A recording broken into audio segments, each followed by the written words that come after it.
Karen Washington checked her watch as she stood in the priority boarding line at Atlanta International Airport.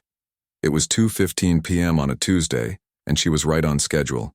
The flight to Chicago would take just under 2 hours, giving her plenty of time to review her notes before tomorrow's big meeting. As a senior executive at Wright Aerospace, Karen had spent the last 18 months working on a proposal that could change the future of her company. The gate agent smiled as she scanned Karen's boarding pass.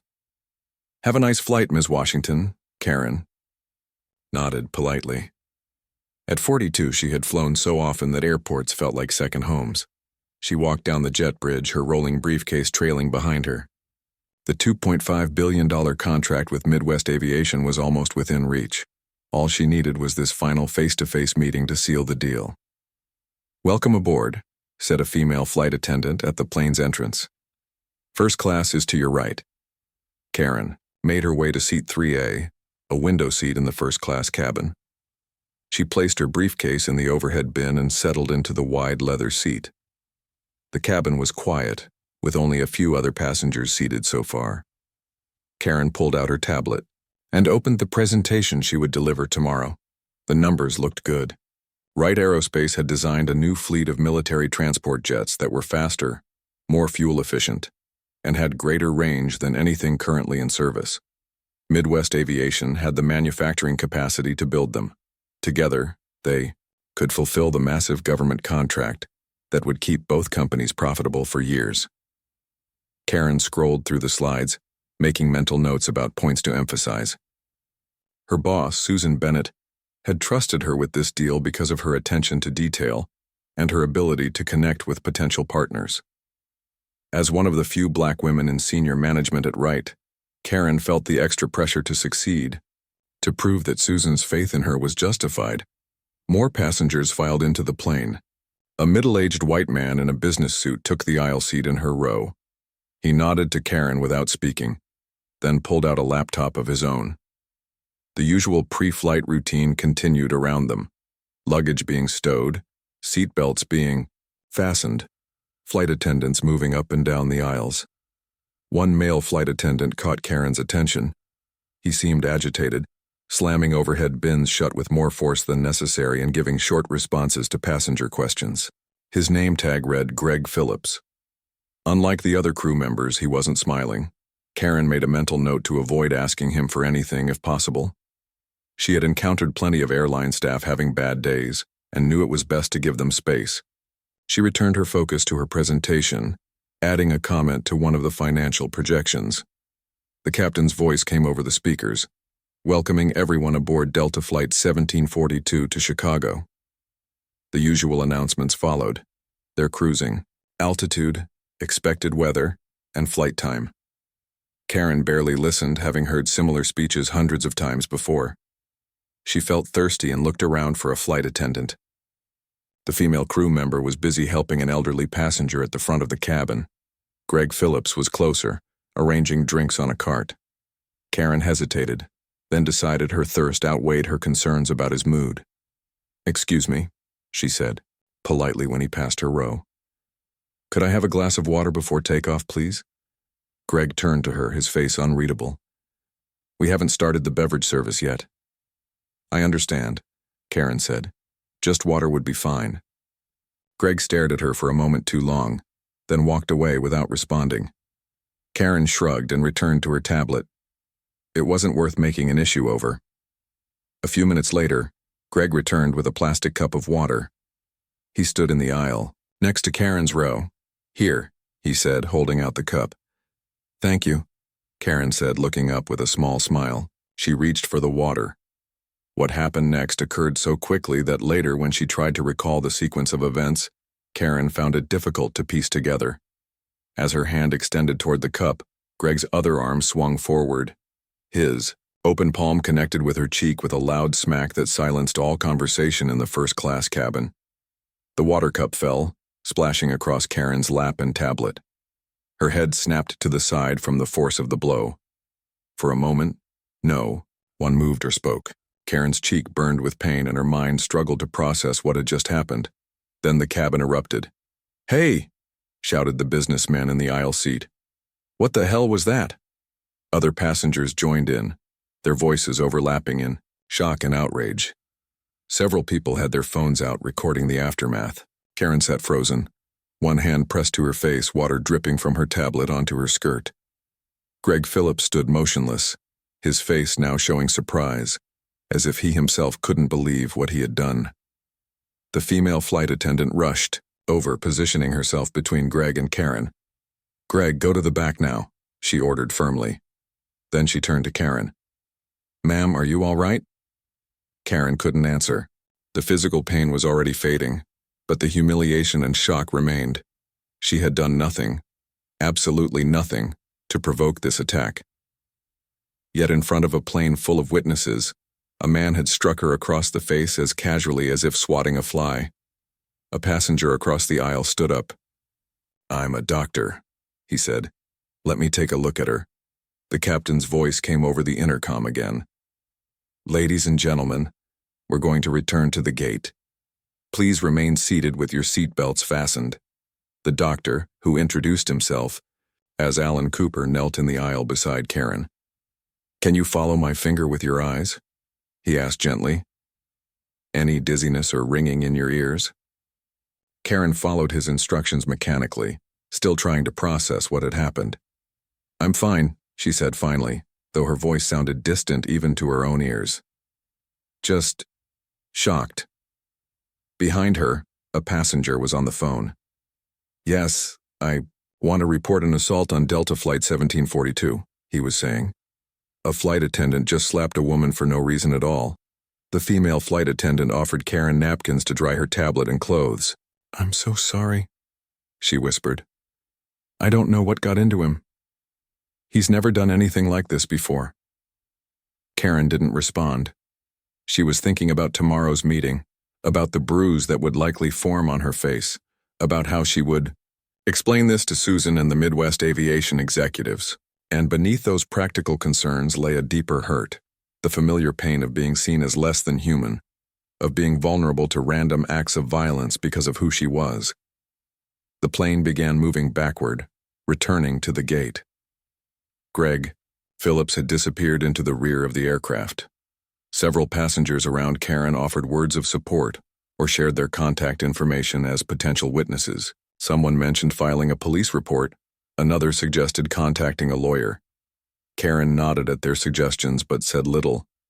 As an executive, she was trained to think strategically, to consider the broader implications of every situation.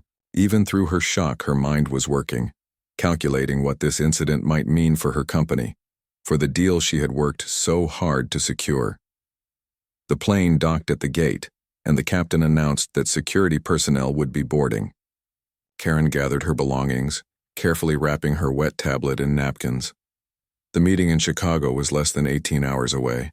Somehow she needed to pull herself together and still make it there. As she stood to exit the plane, her phone buzzed with a text from Susan Bennett. "Just checking in. Everything on track for tomorrow?" Karen stared at the message, unsure how to respond. How could she explain that a routine business trip had suddenly turned into something that might jeopardize their biggest deal in years? That she had become the center of an incident that was probably already spreading across social media. She typed simply, "Delayed in Atlanta. We'll call you soon." As Karen walked up the jet bridge, escorted by airline representatives and airport security, she had no way of knowing that this was only the beginning, that what had happened in those few seconds would reshape not only her career, but the future of two major corporations and millions of dollars in contracts. Behind her, passengers were sharing videos, making calls, posting to social media. The story was already spreading, faster than any corporate communications team could control. By the time Karen reached the terminal, her face was on thousands of screens across the country, and the countdown to disaster for Delta Airlines had begun. Karen Washington sat in a small office at Atlanta International Airport. Two police officers stood nearby, while a Delta Airlines manager named Paul Jenkins kept apologizing every few minutes. It had been 1 hour since the incident on the plane. Karen's cheek still showed a red mark where Greg Phillips had struck her. "Ms. Washington, I need to ask again if you want medical attention," said Officer Lily Brown. a young black woman who had been gentle but thorough in taking Karen's statement. Karen shook her head. "I'm not injured, at least not physically." She checked her phone. There were 12 missed calls from Susan Bennett, her boss at Wright Aerospace. There were also dozens of notifications from social media apps. Karen ignored them all for now. "We've arrested Mr. Phillips," said the other officer, a white man named Frank Rodriguez. "He's being charged with assault. We have statements from 8 witnesses already, and we have several videos of the incident." Paul Jenkins, the airline manager, stepped forward. "Ms. Washington, Delta Airlines wants to express our deepest regrets about this terrible incident. This behavior does not reflect our company values. We've already placed Mr. Phillips on immediate suspension, and will be conducting a full investigation." Karen looked at him coldly. "Mr. Jenkins, I was struck in the face by your employee for asking for a glass of water. I don't think regrets quite covers it." Jenkins paled. "Of course not. We will make this right. We can book you on the next flight to Chicago. Upgrade you to first class." "I was already in first class," Karen interrupted. "Of course, yes," Jenkins stammered. "We can also offer you compensation for this terrible experience." Karen stood up. At 5'9", she was tall enough to look the manager directly in the eyes. "What I want right now is to get to Chicago. I have an important meeting tomorrow morning that cannot be delayed." Officer Brown handed Karen a card. "This has your case number and contact information. The district attorney will be in touch about pressing charges." Karen thanked the officers and turned back to Jenkins. "When is the next flight to Chicago?" "There's one leaving in 40 minutes, Jenkins said quickly. "I can personally escort you to the gate." Outside the office, the airport was buzzing with activity as usual, but Karen noticed people looking at her, some openly staring. A few held up phones, possibly recording her. She realized that the videos of the assault must have already spread widely. As they walked, Karen finally called Susan Bennett. "Karen, my God, are you okay? It's all over the news." Susan's voice was tight with concern. "I'm fine, Susan. It's being handled. I'm getting on the next flight to Chicago. I've seen the video. That man attacked you for no reason at all. It's outrageous." Susan paused. "The media is calling it a racist attack." Karen sighed. "Susan, I'm a black woman who was struck by a white man for no reason. Draw your own conclusions. The board is meeting now to discuss our response. This is bigger than just you or the company, Karen. This is a civil rights issue." Karen stopped, walking for a moment. "Susan, my focus right now is getting to Chicago and closing this deal with Midwest Aviation. That's still my job, isn't it?" "Of course it is," Susan assured her. "But you should know that Linda Evans from Midwest has already called me. They've seen the news, too." Karen felt a chill. Linda Evans was the CEO of Midwest Aviation. "What did she say?" "She's concerned about you. She also mentioned that her board will be watching how Delta responds to this incident." Karen understood the implication. Midwest Aviation was considering how this might affect their partnership with Wright Aerospace. The $2.5 billion deal, suddenly, seemed less certain. "I'll be in Chicago in a few hours," Karen said firmly. "We'll proceed as planned." After ending the call, Karen and Jenkins continued toward the gate. They passed a bar where a TV was showing CNN. Karen saw her own face on the screen, a still image from one of the videos. The caption read, "Executive assaulted on Delta flight. Racist attack?" Jenkins noticed her looking at the TV and quickly steered her away. "Ms. Washington, I want to assure you that Delta is preparing a public statement condemning Mr. Phillips's actions in the strongest possible terms." "Will your statement acknowledge that this was racially motivated?" Karen asked directly. Jenkins hesitated. "Our initial investigation hasn't determined the motive yet. Mr. Phillips has claimed he was having a mental health episode related to his medication." Karen stopped walking again. "Mr. Jenkins, let me be very clear. A white male employee of your airline struck me, a black female passenger, across the face when I politely asked for water. If Delta tries to minimize or excuse this as just a mental health issue, you will make things much worse for yourselves." Jenkins nodded quickly. "I'll pass your concerns to our communications team immediately." When they reached the gate for the Chicago flight, Karen saw that boarding had already begun. Jenkins spoke quietly to the gate agent, who immediately escorted Karen onto the plane ahead of other passengers. This time, Karen was placed in a center seat in the first row of first class. The head flight attendant, an older black woman named Doris Miller, personally brought Karen a glass of water without being asked. "We've been informed of what happened earlier," Doris said quietly. "Everyone on this flight will treat you with the utmost respect and care." Karen thanked her and settled into her seat. Her phone buzzed with a text from Joseph Harrison, a reporter she knew from the Chicago Tribune. "Karen, I'm hearing about what happened. Can I get a statement from you?" Karen ignored the message. She needed time to think. The wheels were turning, faster than she could control. This was no longer just about her personal experience. It was becoming a public relations crisis for multiple companies. During the flight, Karen noticed other passengers sneaking glances at her. Some looked sympathetic, others simply curious. She tried to focus on her presentation materials but found it hard to concentrate. Her face no longer hurt, but the memory of the sudden violence kept replaying in her mind. When they landed in Chicago, Karen was surprised to see Linda Evans herself waiting at the gate. The CEO of Midwest Aviation was a tall, white woman in her late 50s with short gray hair and sharp blue eyes. She stepped forward as soon as Karen appeared. "Karen, I'm so sorry about what happened." Linda's voice was gentle, but her eyes were scanning Karen's face, noting the fading mark on her cheek. "Linda, you didn't need to meet me," Karen said, genuinely surprised. "Of course I did. Our companies are about to become partners. That makes us family, and family shows up when one of their own is hurt."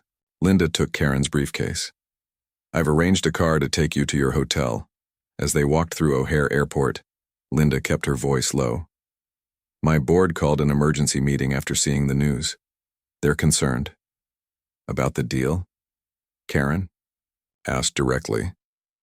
"About doing business with companies that don't share our values," Linda clarified. Delta's initial statement was disappointing. Karen hadn't seen Delta's statement yet. "What did they say?"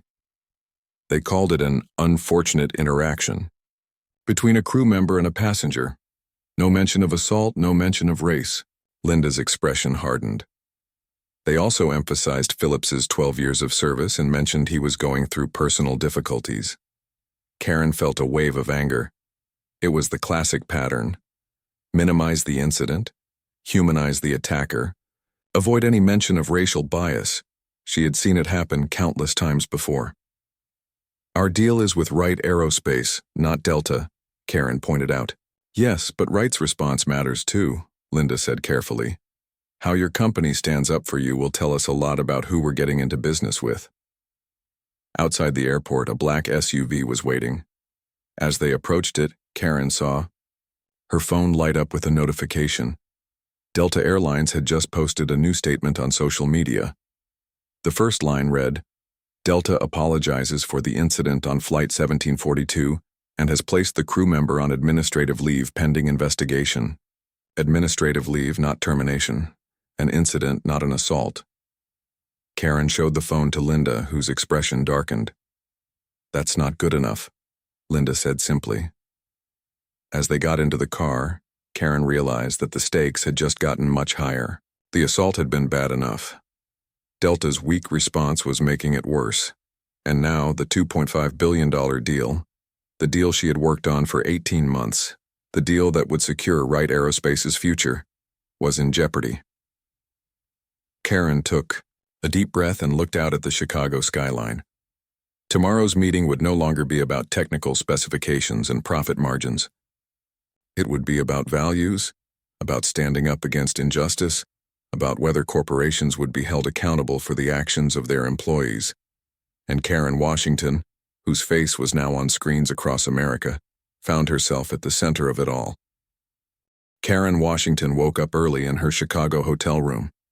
She had slept poorly, her dreams filled with replays of Greg Phillips's hand striking her face. She checked her phone and saw hundreds of notifications. Overnight, the story had grown even bigger. News channels were running the video on repeat. Social media users were calling for boycotts of Delta Airlines. Civil rights leaders were demanding action. Karen's boss, Susan Bennett, had called 8 times. Wright Aerospace's public relations team had sent 12 urgent emails. But what caught Karen's attention most was a message from Richard Thompson, the company's lead attorney. Board meeting at 7 a.m. Call me immediately. It was 6:15 a.m. Karen dialed Richard's number. Karen, thank God. Richard answered immediately. Are you okay to join a video call with the board in 45 minutes? Yes, but I have the meeting with Midwest Aviation at 10 a.m. Karen reminded him. That's exactly what the board wants to discuss, Richard said. The situation has evolved. Karen showered quickly and dressed in her best business suit, a navy blue jacket and skirt with a cream-colored blouse. The bruise on her cheek had darkened overnight. She covered it as best she could with makeup, but it was still visible. She set up her laptop on the hotel room desk and joined the video call at exactly 7 a.m. 12 faces appeared on her screen.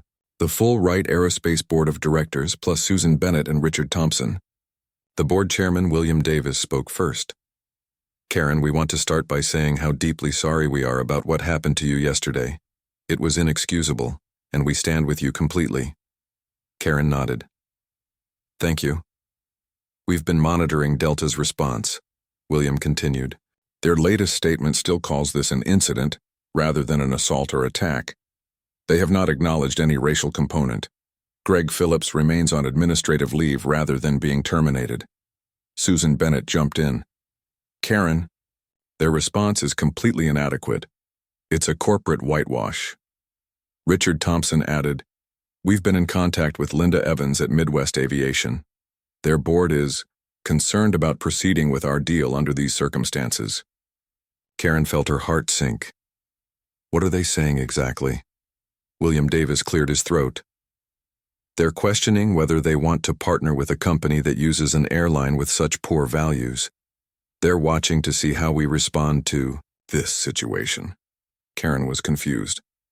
But this happened to me. I'm the victim here. Why would they back away from our deal? It's not about you personally, Susan explained gently. It's about corporate values and public perception. Midwest is known for their strong stance on diversity and inclusion.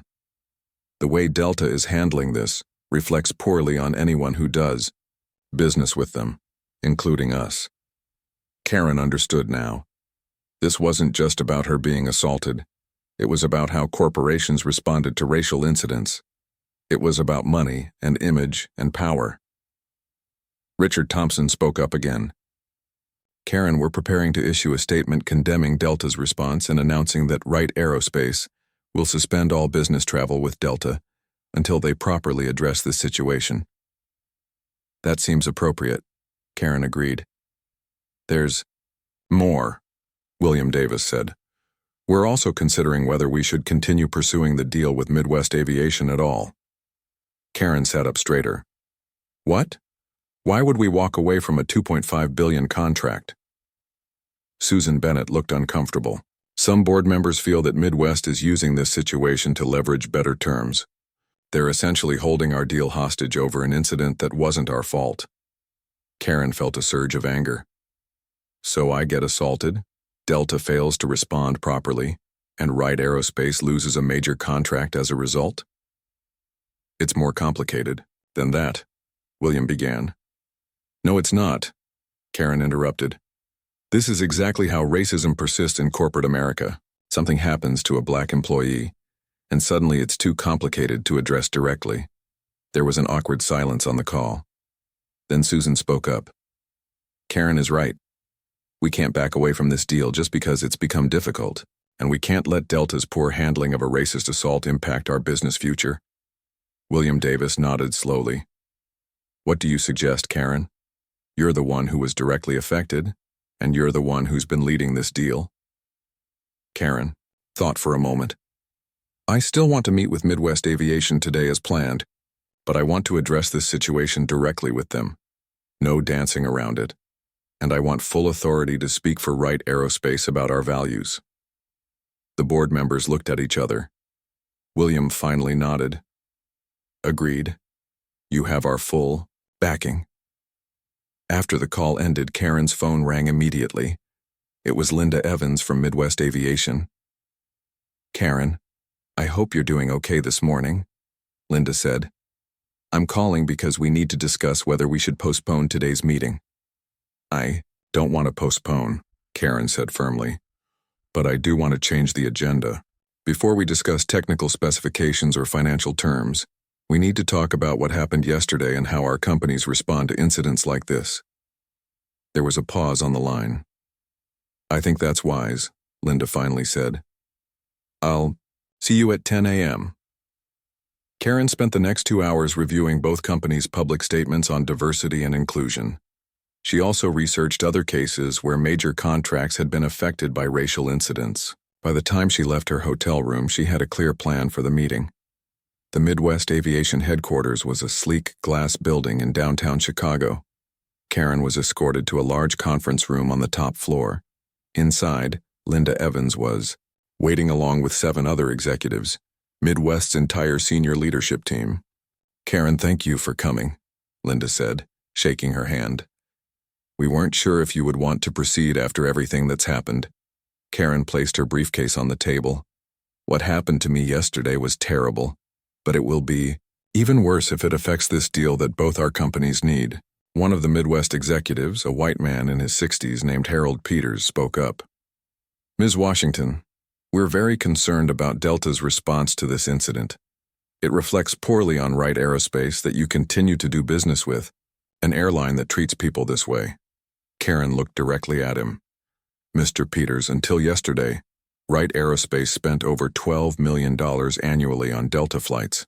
This morning, our board voted to suspend all business travel with Delta until they properly address this situation. We are taking a stand." Harold looked surprised. Another executive, a black woman named Patricia Young, nodded approvingly. "But there's something else we need to discuss," Karen continued. "I understand that Midwest Aviation has concerns about proceeding with our partnership because of this incident." Linda Evans shifted uncomfortably. "We're concerned about aligning ourselves with companies that don't share our values." "I understand that," Karen said. "But I want to be very clear about something.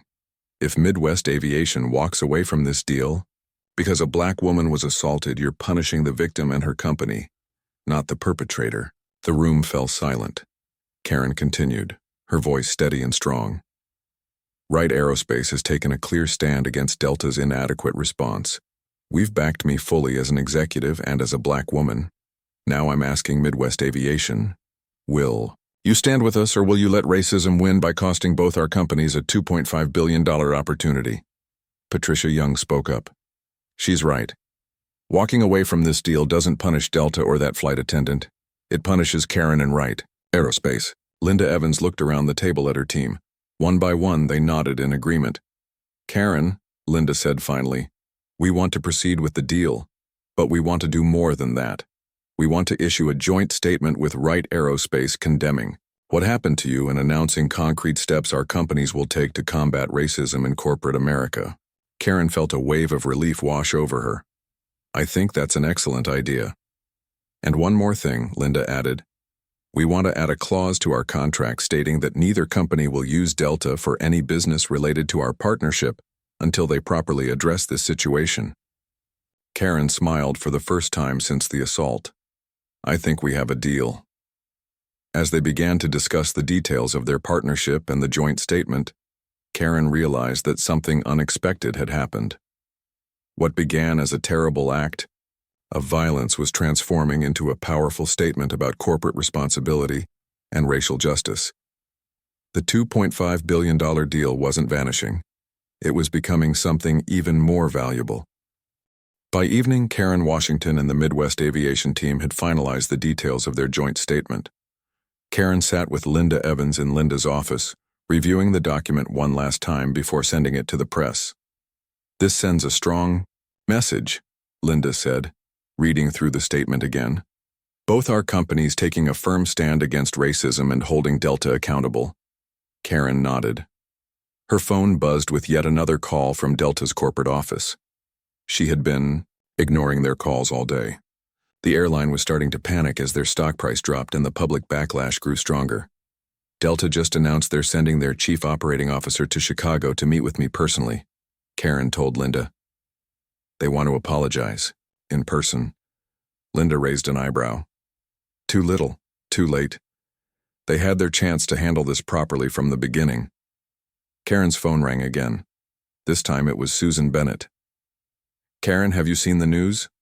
Susan asked without preamble. Delta's stock has fallen 12% today. Their shareholders are in panic mode. I've been in meetings all day, Karen replied. We've finalized the deal with Midwest and prepared a joint statement. That's excellent, Susan said.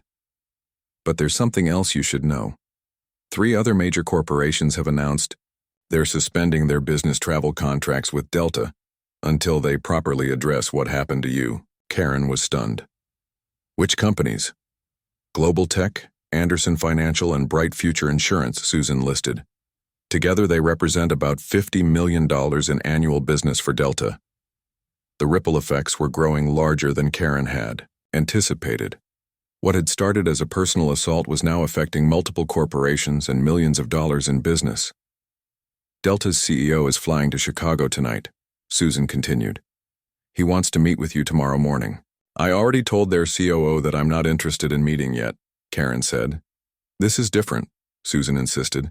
The CEO is bringing their entire executive leadership team. They're in full crisis mode. After ending the call, Karen sat quietly, for a moment. Linda watched her with concern. You don't owe them a meeting, Linda said gently. I know, Karen agreed, but this might be an opportunity to push for real change, not just at Delta but across the airline industry.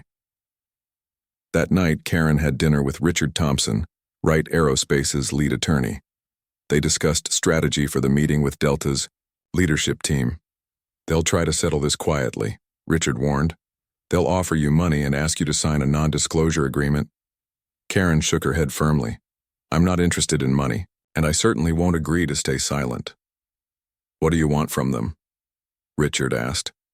Karen thought carefully before answering.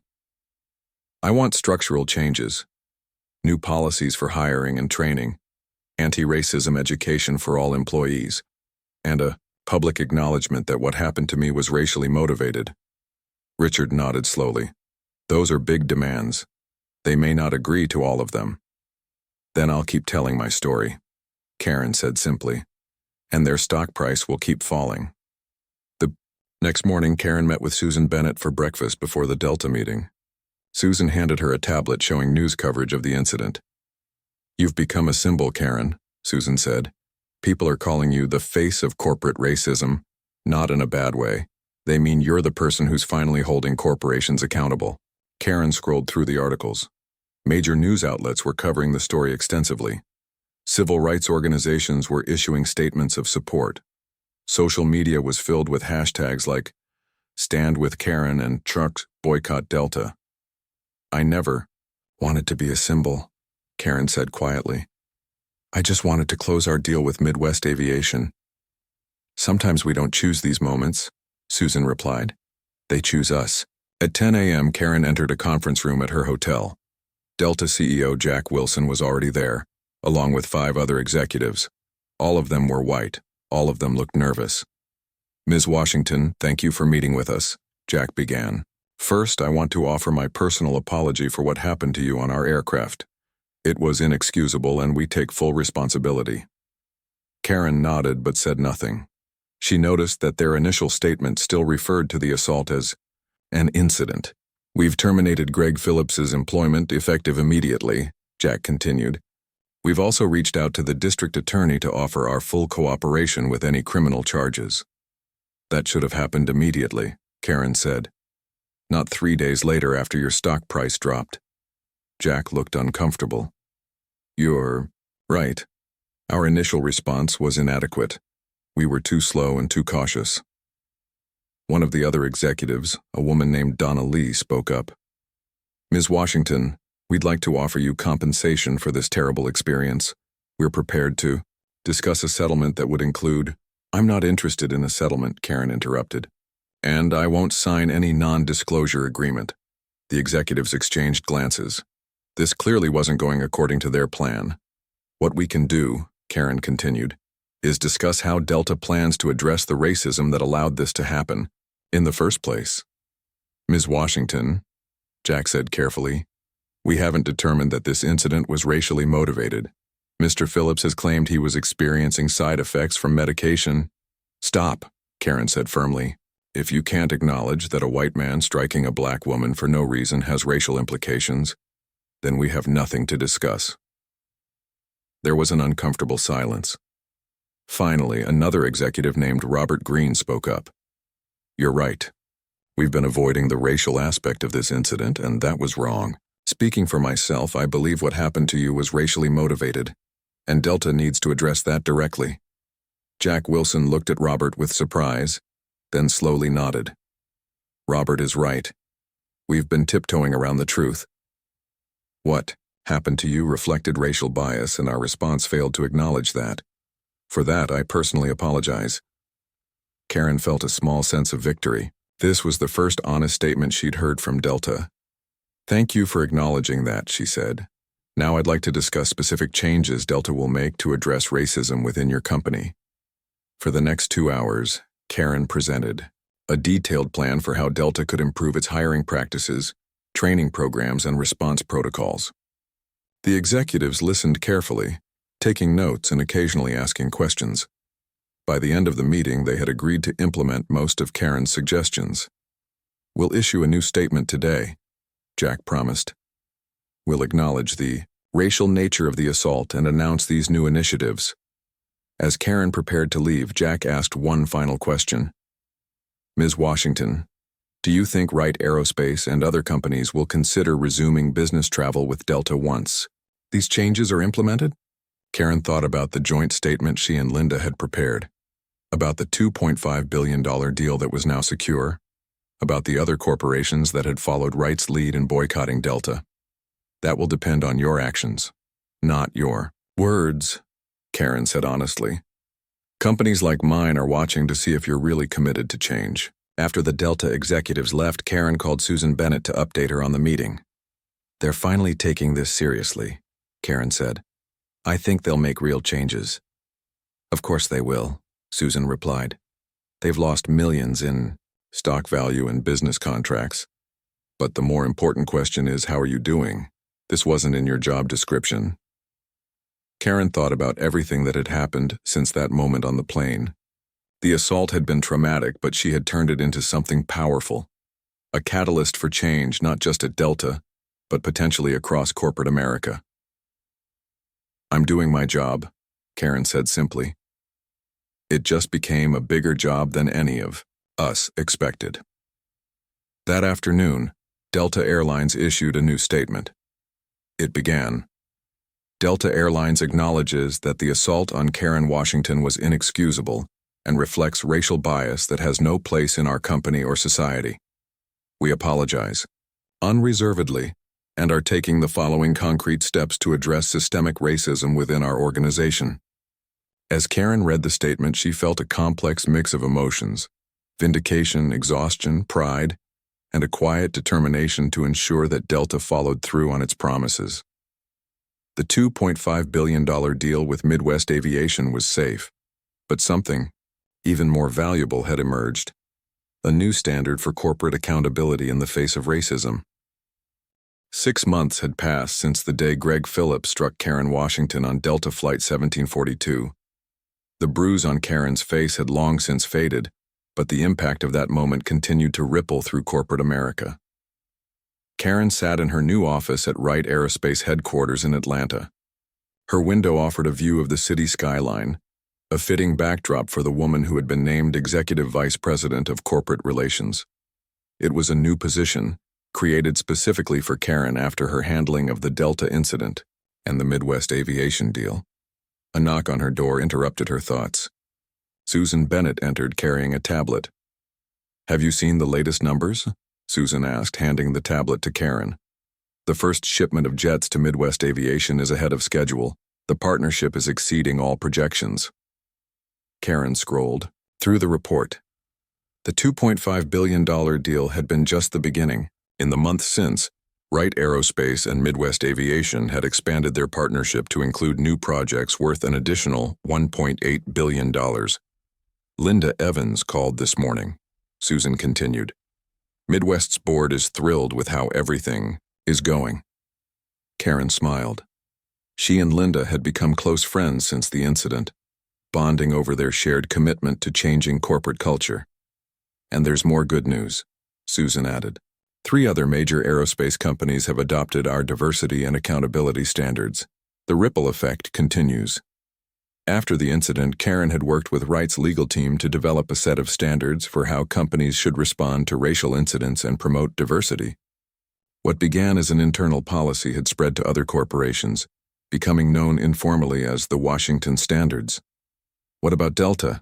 Karen asked. Any updates on their progress? Susan nodded. They've implemented all the changes they promised. Their new training program launches next week, and their stock has finally recovered to pre-incident levels. Delta Airlines had paid a heavy price for Greg Phillips' actions and their initial inadequate response. Beyond the stock drop, they had lost major contracts and faced public boycotts. But under Karen's guidance, they had committed to substantial changes: diverse hiring practices, anti-racism training for all employees, clear protocols for responding to racial incidents, and regular external audits of their company culture. They've asked if you would consider speaking at the launch of their training program, Susan said. Karen considered this. I'll think about it. It might be a good opportunity to reinforce the importance of following through on their commitments. Her phone buzzed with a text message. It was from Joseph Harrison, the Chicago Tribune reporter who had been covering the story from the beginning. CNN just ran the Greg Phillips interview. Call me when you can. Karen felt a twinge of anxiety. Greg Phillips had largely disappeared from public view after being fired from Delta. He had pleaded guilty to assault charges and received a suspended sentence and community service. This was his first public statement since the incident. I need to make a call, Karen told Susan. Can we continue this later? After Susan left, Karen called Joseph Harrison. I saw the alert about Phillips's interview, she said without preamble. What did he say? He took full responsibility, Joseph replied. No excuses about medication or personal problems. He admitted that he acted out of racial bias even though he wasn't consciously aware of it at the time. Karen was surprised. Most people in Phillips's position would have continued to deny any racial motivation. He also said that the incident forced him to confront his own biases. Joseph continued. He's been working with a racial justice organization as part of his community service. Apparently, it's been eye-opening for him. Karen sat with this information for a moment. She had never wanted to destroy Greg Phillips's life. What she had wanted was accountability and change. He asked if you would be willing to meet with him, Joseph added. He wants to apologize in person. Karen's immediate reaction was resistance. Why should she have to face the man who had assaulted her? But as she thought about it more, she realized that this could be an important part of the healing process, not just for her but for Phillips and potentially for others who might learn from this situation. Tell him I'll consider it, she finally said. Later that afternoon, Karen met with Richard Thompson, who had been promoted to General Counsel of Wright Aerospace after his handling of the legal aspects of the incident. The Washington Standards are being adopted by companies outside the aerospace industry now, Richard reported. A major tech firm and 2 financial institutions announced yesterday that they're implementing them. Karen nodded. That's good, but we need to make sure they're not just checking boxes. These standards have to lead to real cultural change, Richard agreed. That's why your new role is so important. You're the face of this movement now, whether you planned to be or not. Karen thought about how her life had changed in the past 6 months. Before the incident, she had been focused on technical specifications and profit margins. Now she was leading a movement for corporate accountability and racial justice. I spoke with the district attorney today, Richard added. They're using your case as a template for how to handle similar incidents. They've already applied the same approach to 2 other cases. The impact continued to spread, from corporations to legal systems. Karen felt a sense of pride mixed with the weight of responsibility. That evening, Karen attended a dinner hosted by the National Association for Corporate Diversity. She had been invited as the guest of honor and keynote speaker. As she entered the ballroom filled with executives from across the country, she was greeted with a standing ovation. Linda Evans was there, along with Susan Bennett and other allies, who had stood with her through the difficult days after the assault. But there were also faces she didn't recognize.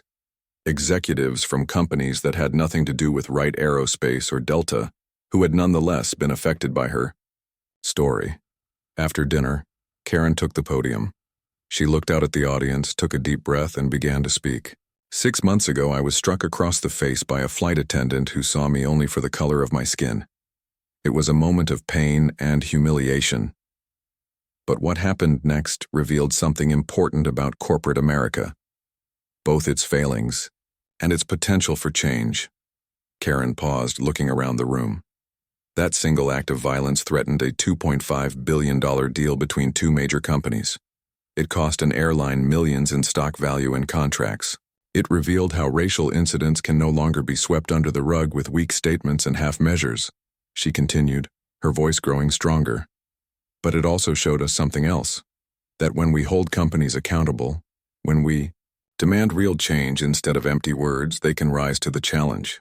Delta Airlines failed in their initial response, but they have since become a model for how companies can address racism within their organizations. Karen saw heads nodding throughout the audience. The standards we've developed aren't just about responding to incidents after they happen. They're about creating corporate cultures where such incidents are less likely to occur in the first place. They're about recognizing that diversity isn't just a box to check. It's a strength to nurture and protect. As she concluded her speech, Karen shared her plans for the future. A foundation to support victims of racial incidents in the workplace, a certification program for companies that met the Washington standards, and a commitment to continue speaking out until these standards became the norm rather than the exception. The audience rose once again in a standing ovation. As Karen stepped away from the podium, she felt a deep sense of purpose. The assault had been a terrible moment, but she had transformed it into a movement for change. Later that night, back in her hotel room, Karen received an email from Greg Phillips. It was short and direct. Ms. Washington, I can never undo the harm I caused you, but I want you to know that your response to my terrible action has changed me. Instead of seeking revenge, you sought justice and change. You've taught me what real accountability looks like. I will spend the rest of my life trying to be worthy of the grace you've shown in not letting my action define you. Karen read the email twice.